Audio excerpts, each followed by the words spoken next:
how do you get more done in less time in a week when it comes to matching your productivity with your own personality? Do you know that you were created special? You have a unique personality and your productivity can actually complement it. So you don't have to change who you are in order for you to be productive. But sometimes we do need to change how we look at our productivity so that we can get more done in less time, create real results, and enjoy the journey along the way. So today I am going to share with you some tips about how to use your unique personality to be able to produce big.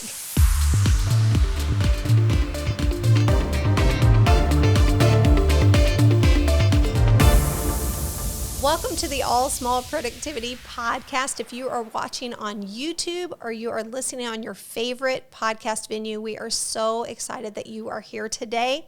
We are dedicated to helping busy professionals and content creators produce while balancing work, family, and your faith. And we are so excited to have you here today. My name is Amber Davis. I am a producer. I'm a content creator. I'm a productivity coach. And I am joined by my amazing co-host and social media guru, Logan Rodman. Hello, Yay.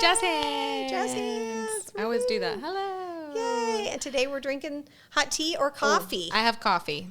Yes, so Coffee. Logan is changing it up today. She is it. drinking some coffee. She's had a very productive day today, so Yes. she is having some coffee. With my Disney characters. Nice. All the princesses. All the princesses. All of them. Okay, so who is your favorite princess? Ooh.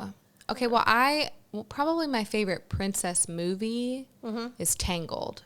Really? Yes. Okay, why? I'd say Rapunzel. Why is that? It's just funny. Okay, It's it is funny. It is funny. Yeah. Yeah, it's funny. I don't love the story. Right? But it is funny. Okay. So that's Yeah, good. Probably it that is one. funny. Actually, Anna might be my favorite, but she's not on there. This Anna, is before her which time. is Anna. Is she the frozen one? But she's Okay. not Elsa. She's not the main character. Oh, gotcha. She's okay. the sister.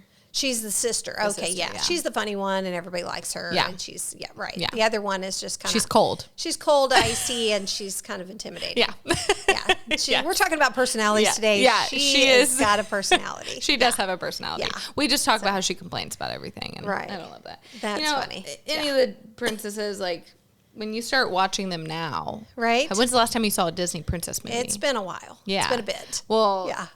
I have a 4-year-old, so I just started watching them again, Oh, and now okay. we're seeing there's some of them we don't watch because the story of like just seeing someone and all of a sudden you're in love with them is just the craziest thing. Right, yes. Not a good personality trait. Right, yeah. Not my favorite. And most of them hate their parents. Yeah, they do. Or their parents aren't here. Right. It's a wild time. Yeah. So we're really particular. We're really picky about it. I like Belle. I mean, her dad is kind of that quirky, He's an inventor. like, little inventor, but Yeah. she loves him so much. She's very sweet. And so, yes. yeah, I like her. That's Yeah. also a weird story, though. Yeah, it is a weird story. But true story, I actually, when I was in high school, we didn't get to go on a lot of vacations because just of the financial constraints that we had of living on a farm and all the things.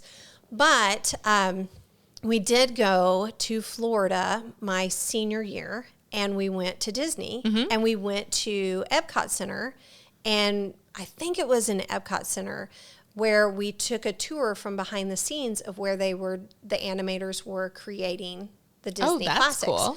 And they were actually, this is going to age me, but they were actually drawing the Beauty and the Beast. Wow. And it hadn't been released yet. That's crazy. And so we got to go, and you walk down this hall, and there was these big glass windows, and you got to peek in and see what they were drawing. And we got to see them draw. They were drawing, at least as far as I know, that they weren't acting like they were drawing. I mean, I believe that they were actually working because it looked like kind of a working studio. That is really cool. And they were drawing the scene of them in the ballroom. That's That's so what they were cool. working on.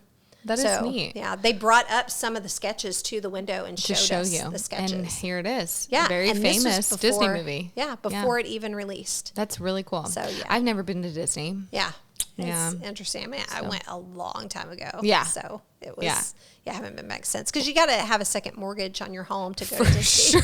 Especially when you have more than one child. Right. And now we're at this It's time where crazy. like, okay, it's a really expensive vacation. So, we got to wait until they remember it. Right. And like yes. we're waiting a few years because I'm Right. not going when he's 2. Right. You won't remember anything. There's a really funny bit that Nate Bargatze has as a comedian. About Disney? No, about not taking your children when they're small because they won't remember it. Because he took his daughter to Disney when they Yes. because he, I think, probably had a trip, when he was doing comedy or Yeah, something. sure. And took her. And a bunch of people kept telling him, all the people kept telling him, she she's won't not going to remember it. anything. So he's like, okay. So I'll just lock her in a closet until she's 7? Because that's when you start remembering. So we just will give her nothing. Yeah. She will have a rock to play with, and so we will just, you get to stay here because you won't remember it. There'll be no memories. Well. Which is crazy because I have vivid memories. My husband doesn't. I don't know if he blocks out some of his memories, but and my sister, she doesn't remember a lot of things when she was really little, but I can remember things when I was like 4 years old. That's cool. Like, well, that's crazy. encouraging. Maybe I will take them then. Yes. We'll see. So it'll play a part in their personality though. Yeah, it does. could do that. Yeah. That's true. Yeah. Well, whether you're a Disney fan or you have a big personality, or maybe you're here to learn more about your personality, wherever you're watching from, we would love to hear from you. As you comment, subscribe, like, share. We appreciate it so much, and we love to see what you're learning and how you're growing. Yes. So I love also to be able to look at Instagram or LinkedIn as well, like you said. Oh, yes. To be able to see comments, and I know like I'll post stories and People replying to you. or they'll put, like little hearts or laughter or whatever. And that's always fun to see that engagement. And then also you can, when you are listening to the podcast specifically on Spotify, Amazon, or iHeartRadio, you can look at the top of the show notes in the podcast episode, and you can actually click on a text button that's there. I guess it's a text link. And you can text me a message. You can text a comment or a question that you may have. I can't text you back, but I will actually read all of those comments, and we can share those on future episodes. Yeah, so, I love that. Yeah, so it's really nice.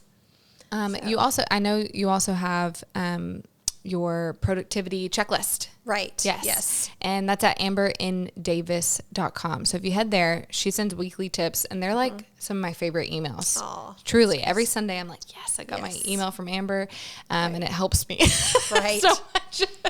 Well, this last Sunday, actually, because this episode will come out, but this last Sunday I didn't send the message because it was 4th of July. We had so many things going on. Yes. So I was like, you know what? I'm going to just take a break from this Sunday. But yes, typically I send them out every Sunday. They're so And it also comes with, well, when you go to the website and you look on my homepage, there's a button that you can click on that says to get the best way to plan your week. It's a checklist and a guide, and it also comes with a little video. And then you become part of my subscribers for those weekly newsletters. Yeah, it's so good. If you haven't done that yet, go get it, because it's the training is, or teaching. It's not really a training. It's like a teaching. It's a lesson, but it's so good. Well, it's time.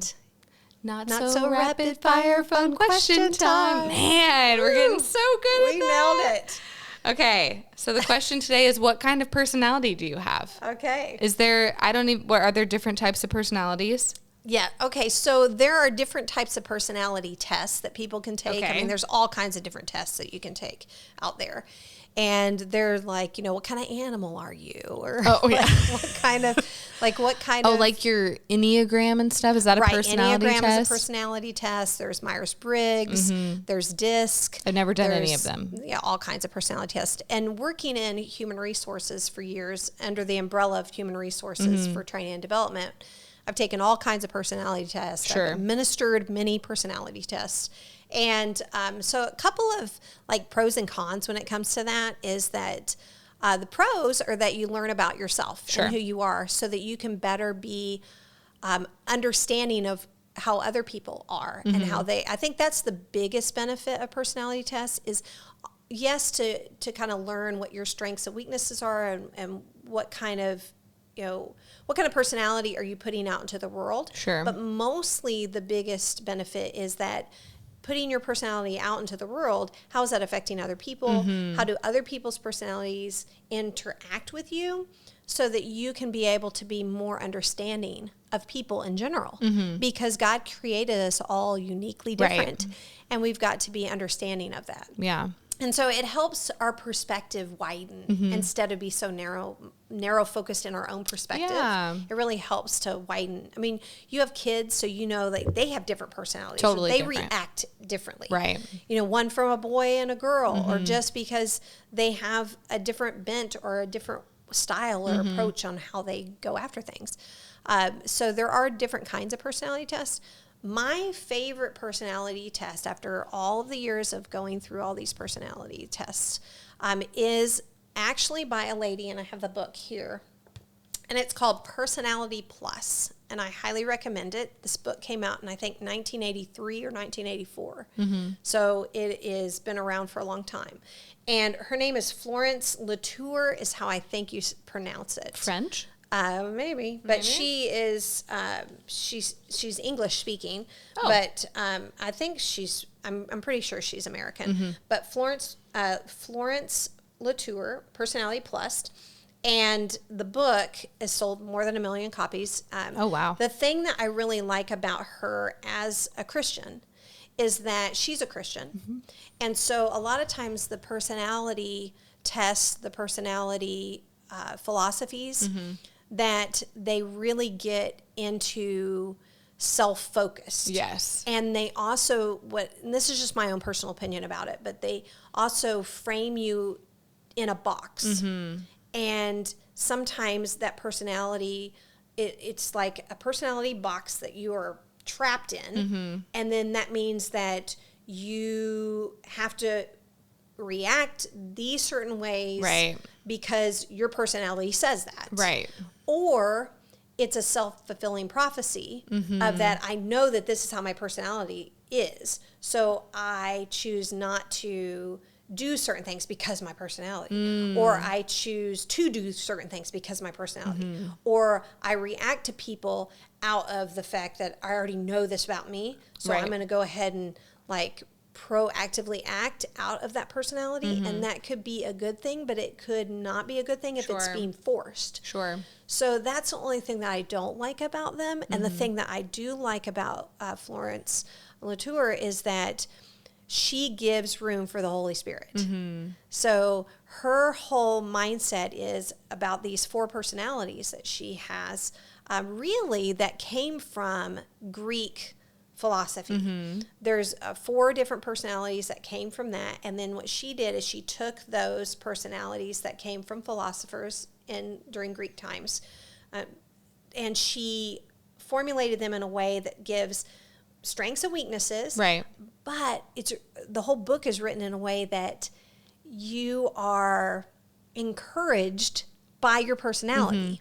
When a lot of times the personality test, you know, I saw this video the other day and it made me think of this as I was thinking about the Personality Plus stuff. There's a video that's out that I saw this lady do. I think it was on Instagram, and she had 2 bowls, 2 big fish bowls. Okay. And in the fish bowl, the fish bowls were empty, and you could hear other people outside of the screen saying really encouraging words to her, like an encouraging word would be said. And you would see a hand come and put a little pebble in the bowl, right? And they would put a little pebble, and there's just encouragement, pebble, pebble, just filling up to the whole thing. It was like just pebbles filled up in this bowl. And then you hear one person say something negative to her, and a pebble drops into that bowl. And what this woman does is she's got this whole jar filled with pebbles. And what she does is she takes the jar with one pebble, and she grabs a hold of it, and she holds on to it. And she walks away, leaving the pebble bowl that's filled with the pebbles. Yeah. And this is kind of the same thing that we do when it comes to our personality, like we take a personality test, is that we focus on the weaknesses and the negatives. Right. instead of reveling and being encouraged that God created us this way. Right. And the weaknesses are not necessarily a weakness. It's just an opportunity Yeah. to be able to grow. Mm-hmm. And that's what I like about this book. And that's why I like about her, is that her philosophy is that you don't have to focus in on what you can't be or what you can't do. Yeah. But let's focus on, and also let's not compare each other's personalities. Yeah. Let's be encouraged by the fact that God made you this unique way. Mm-hmm. And it comes with a pull this way and a pull that way, some types of a personality. But we're uniquely created to be this person. And if we can better understand who we are, how our personality kind of is wired, then we can be able to have better relationships with other people. Yes. And I like too that her focus is on others. People, like how your personality, because what's the point in knowing about your personality if it's not going to help anybody? Right. That's not you. Right. So anyways, so I like that. And so the 4 personalities, I'm going to put my glasses on here, but the 4 personalities, they're called 4 temperaments or personalities. It divides them into 4 different groups, and it divides them into colors. And so it makes it super easy. So 1 is, and I'm not even going to say 1. I'm just going to say there's 4, because they're not in any order. That's the thing. They're all beautifully and wonderfully made, and they're not any better than each other. Sure. Mm-hmm. That's what's so great. Popular sanguine, which is like a sunny yellow. So you think about like yellow. This kind of person. So this may be, if for those that are listening or those that are watching, this might describe you. The sanguine personality is known for its outgoing, social, and enthusiastic nature. Sanguines thrive in social settings, easily making friends and bringing energy and warmth to any gathering. So that's a sanguine. Okay. So a perfect melancholy is the color is green. So this is a thinker, right? This is somebody that's a thinker. Melancholics are analytical, detail-oriented, and introspective. They excel in tasks that require precision, organization, and deep thought. They are often described as the thinkers and planners of the group. So they're very analytical. These are the problem solvers. These are the people that like often will see a problem. Like somebody might come into a room and they are like, woohoo, this is a great space. And then that melancholy person will come in like, there's 3 light bulbs out. Right. So they see problems. But that doesn't make them a bad person. Right. It just is how they're wired. Right. That's their personality. Powerful choleric is another personality. It's dynamic red is the color that they put on it. Cholerics are natural-born leaders, confident, decisive, and assertive. They are goal-oriented individuals who excel in taking charge and making things happen. Their dynamic presence often commands attention and respect. And then you have the peaceful phlegmatic. And this is like blue, peaceful blue. Phlegmatic. Phlegmatic sounds like phlegm, but it's not. Phlegmatic. Phlegmatics are easygoing, calm, and steady individuals. They are excellent listeners, empathetic to other needs, and known for their ability to maintain harmony in relationships and environments. Phlegmatics are the people that everybody loves to be around because they don't require anything from you. They just are there to love and encourage you. Yes. I can think of like 2 different people in my life that I know that are phlegmatics. Yes. And I like so want, I've always like in my life, I'm like, man, if I could just be more like phlegmatic. Yes. I mean, they're just so beautiful and calm and wonderful to be around. These are great counselors, right? So the cool thing about this is that if you take a personality plus profile, the test, the assessment, and you can find it online. You could take them, or you can get the book. And I'm not trying to sell her books. I mean, this is 1983 or 84, but she sold a lot. I'll say that. But I love it. I think it's wonderful. But at the front of the book is a personality scoring sheet, so you can check off like some different things, and it'll help you figure out like what kind, where you fit, what kind of personality best fit you. But what's interesting about this is that some people are a mix of all four of the personalities. Sure. Like when my husband took this test, he's taken it a couple of times over the years. And because I just wanted to do like a case study to see if this is consistent. And every time that he took the test, he was equally in all four categories. Wow. I was like, how does that even happen? He's like the most balanced person ever. He's so balanced. Like, it's like amazing. And I do not. I have like, when it comes to like the peaceful phlegmatic, I have hardly any of that. Like, I don't think Oh, really? Like, yeah. I'm surprised by that. Maybe over the years I've changed. I need to take it again. Yeah, you should. I'm definitely like very much choleric, like leader, like focused, that kind of, and then I'm equal parts sanguine and melancholy. Yeah. Which the sanguine's like the woohoo outgoing. Oh yeah. Well, you're at all of it then. But not the peaceful phlegmatic. I think you should take it not. No, I'm not. Yeah. So it's interesting. But why did I bring this all up? The whole point of this is that it's really just to encourage people to embrace their personality that God has created them to be, and to be able to understand that your personality and your productivity can flow together. That's so important, because what often happens is that, and I'll put this on like what I've done in the past, and I didn't even set a timer on this to see how long we've been going. So, but now I know. I looked at my watch. See, that is that's the melancholy. Oh yeah, you're like, woo! So the sanguine's like, woohoo! And the melancholy's like, you didn't set a timer. Yeah. So it's like, I need to set a timer. So, but when it comes to personality, that you can flow your personality with your productivity, and you don't have to compare what other people are doing. And I've worked with so many different artists, creative artists. My husband is very creative artistically, and we produce sketch comedy, funny stuff. We produce video production, have our own video production company, very artistically creative. And I like that side too. Yeah. And so what's interesting about that is a lot of creative, artistic people, they think that productivity it means that everything has to be stagnant, in order, and stifled, and your productivity can't flow free. And so they will run away from the order of a weekly schedule, the order of being able to be productive, and then they can fall into the trap of not completing what they start. Sure. And that's a real thing that can happen.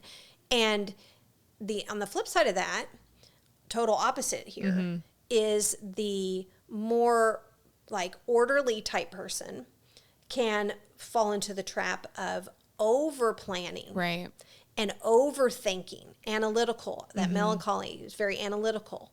And that sanguine is like, woohoo, I want to go for it, but I'm super analytical. So if you fall into the trap, you can easily fall into that trap of being so analytical that you overanalyze, you overplan, you spend more time planning than producing, and then you don't accomplish the things. And both sides are a ditch, and both sides produce frustration, and both sides are not going to fulfill the plans that God has for them. And that's going to be the most frustrating thing, because you were created to create, and if you're not creating anything or completing anything. I love in 2 Corinthians 8-12, it's one of my, or 8:12, it's one of my favorite scriptures, because it says, now finish the work so that your eager willingness to do it may be matched by your completion of it, according to your means, not according to what you don't have, but according to what you do have. And so you focus in on, what do I have and I can complete. It doesn't say that a sanguine completes. Right. It doesn't say that a peaceful phlegmatic, they don't have to finish their work, or they do, it's everybody. Now finish your work, and that's everybody. Yes. So that your that you are matching your excitement to do it based on the completion of it. And everybody on this planet, when they have a win in their life, whether it be a small win or a big win, it produces endorphins that help them to be able to propel to their next win. Right. Everybody wants a win. Everybody wants to accomplish. And whether you are a type of personality you like to check off a box or you just like to see that you accomplish something. Right. It doesn't matter. A creative, artistic person would be okay with not having a list and having to check boxes. They don't have to do that. But at the same time, when they complete something and it goes out into the world that's artistic and it could be able to touch a person's life, that's their box. Right. So we're all checking a box in some way, and that box is completion. And so, but we don't have to try to be like, if you are more creative and more relaxed, more phlegmatic, more you're more in the space of artistically creative behind the scenes. That's okay. You don't have to be the person that's over here in the melancholy camp checking all the boxes. Right. But you can still get things done. So the thing is that you've got to look at productivity in a way that helps you to be able to embrace your personality and do it. So I say that your productivity cannot be an excuse for your completability. Yeah. Okay. That's good. You can't use it as an excuse. You can't use it as an excuse if you are very orderly and organized. You can't use the excuse of, and I'm speaking to myself because I fall in that camp. Yeah. That you can't use an excuse that I've got a plan, I've got to have everything planned, I've got to have everything, all done and tied up in a box. Before you can do it. Before you can do anything. Yeah. Because as an example, if you're a content creator or a small business owner or a busy professional and you've got to create a website or some kind of page for like the internet to be able to house like where people can get in touch with you, then if you get into that ditch, you will never create a website. You will never finish a website page because you will be stuck in a perfection trap. Right. And then you think, I have to get this done. And I speak from my own personal experience because I can do that very easily because I am very analytical and detail-oriented and focused in that area. But then on the flip side is that you can be creative all day long and keep creating but never completing. Right. So that can be in that ditch too. So how do you balance it? How do you do that? And one of the biggest ways, and I'm kind of off some of my notes here, but going back to all small productivity is that the all small productivity is an approach, a very simple approach of 3 things that you do. You ask the right questions, you build a list, you list build, and then you learn to do little. So those 3 things: ask the right questions, list build, learn to do little. So how can we use the all small approach when it comes to our personality with productivity? And I jotted down a couple of things. First, ask the right questions. How do I set up my week to produce with my personality? If you are a more like gregarious, go out there person, like a sanguine, then you're going to have to set some boundaries for yourself to be able to create in a way that you can actually get some things done. And if you are more of a analytical person, then you're going to have to set some boundaries of yourself to actually set time to create and get things done instead of just planning. Right. And this is why I created my review preview checklist, which is the best way to plan your week. And that's where people can go to my website, amberanddavis.com. We talked about this earlier, and get that free teaching because it is a checklist, a guide and checklist that helps you meet with yourself at the beginning of your work week for 30 to 45 minutes. So it puts boundaries, puts a limited You're not just time. Constantly planning. Right. Because I know people that are in that camp that will take their planner and their planner will become their own project. Right. I mean, they're highlighting it. Right. They're like, I need the notes. Stickers and it's got to be perfect. Right. The plan. Exactly. The plan has to be perfect. The plan has to be perfect, and then you're not producing. Right. So that's really important. So how can I plan my week with my personality? First thing you do, meet with yourself at the beginning of your week and go through my review preview checklist to help you plan out your week. And I have a list of scriptures that you can speak over yourself and you can pray. And what I say, you generate a plan. So don't try to plan. I say, don't plan. Yeah. I don't plan. Yeah. That sounds so crazy. But I don't plan. I generate a plan. Generate means to bring from existence. The word, if you look it up in the dictionary, in Merriam's dictionary, it says that it's to bring from existence, is to generate. So I'm a Christian. You're a Christian. A lot of people that are watching or listening are Christian. So Jeremiah 29:11 tells us that God knows the plans that he has for us, to prosper us and not to harm us, to give us hope in a future. But verses 12 and 13 say, I call on him, I come to him, I pray. He listens to me, I seek him with all my heart. Yes. So that's our part. So all I do is set aside time at the beginning of my week to make sure that I'm doing that when it comes to planning my week. Right. Because you can do that, seek God every day about different things. You can seek God. I recommend to seek God in the morning when you do your prayer time, read the Bible, all those things. But I'm saying specifically set aside time at the beginning of your week to seek God when it comes to generate and plan for your week. And ask him, how can I be able to merge my productivity with my personality, mesh it in a way that can fulfill the plans that he has for me. That's good. So that's huge. And then list build. So once you figure out, okay, well, how do I set my week with my personality? What kind of personality do I have? Like, how do what's my bend? The other thing I like about Personality Plus is that it's not this long, drawn-out process. It's not this big analytical thing. It's just very, very simple. Good. Very simple approach to, here's these different personalities. You probably fall into one or two of them. One or two, maybe three of these. If you're Chad, you fall into four. All of them.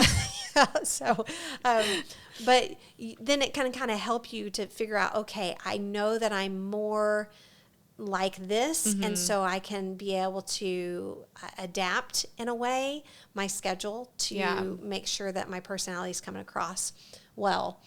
So you list build.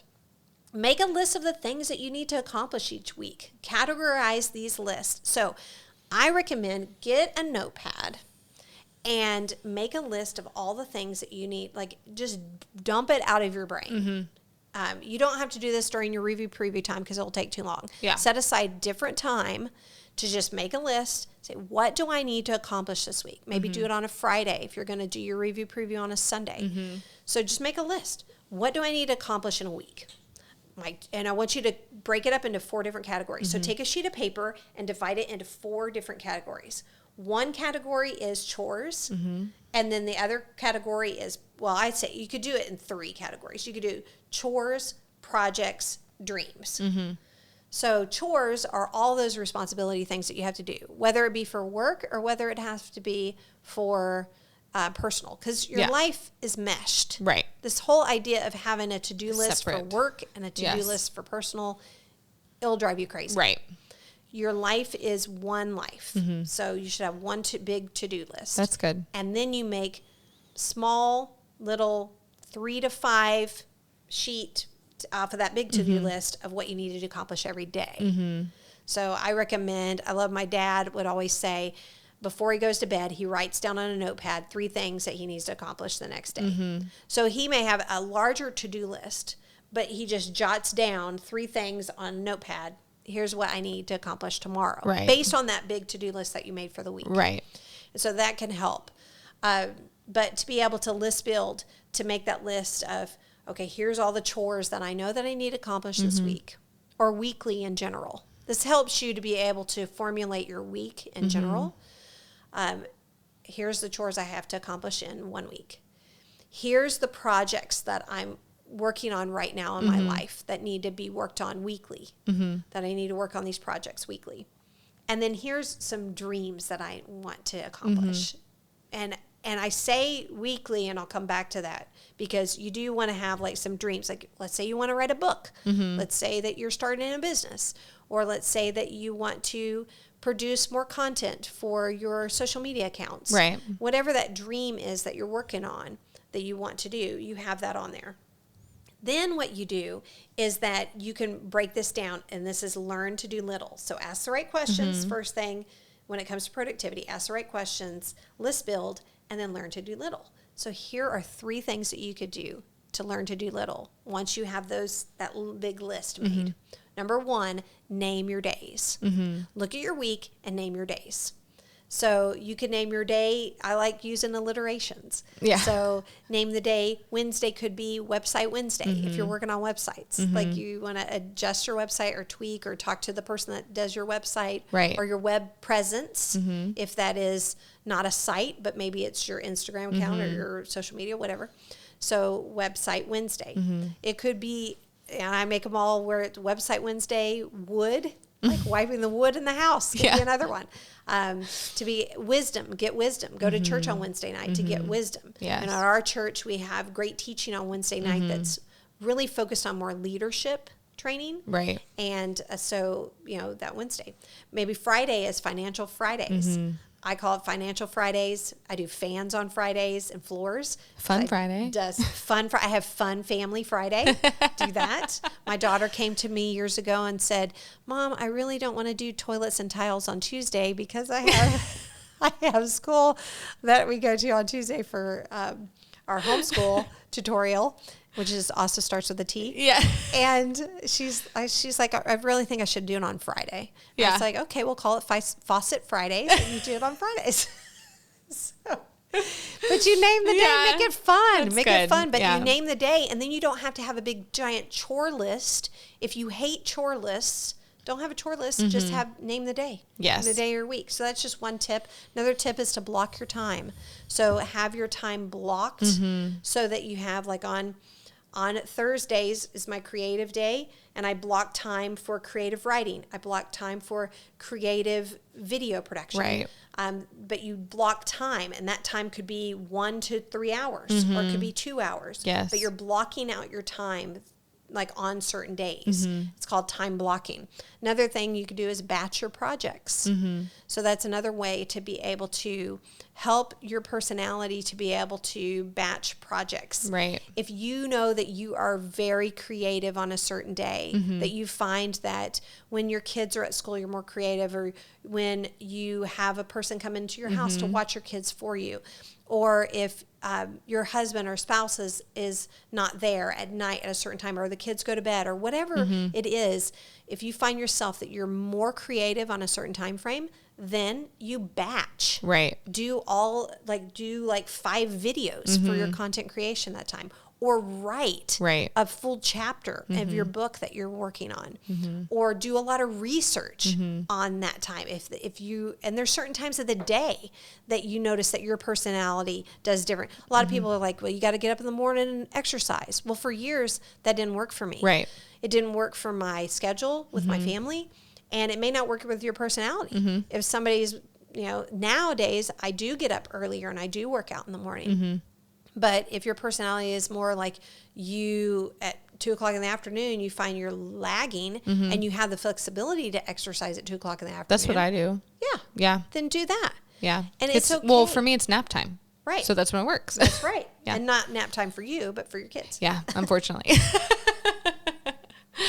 But be able to embrace your personality. So these are just some tips to be able to help you to be able to do that. And I say you, me, all of us to be able to help to do that. So I recommend, again, going to amberndavis.com and getting my free teaching on the best way to plan your week, because your review preview will help you review what you did last week so that you can tweak some things for the preview of your next week. And it can help you to be able to go all small for big productivity. Remember, asking the right questions, list building, and learn to do little. We'll see you next time. All Small Productivity Podcast is brought to you by myself, Amber and Davis, using the podcasting platform Buzzsprout, which I highly recommend. Recording and editing is done by my husband's company, Dad Chavis Productions. Thank you so much for joining us today. And remember to go all small for big productivity. We'll see you next week.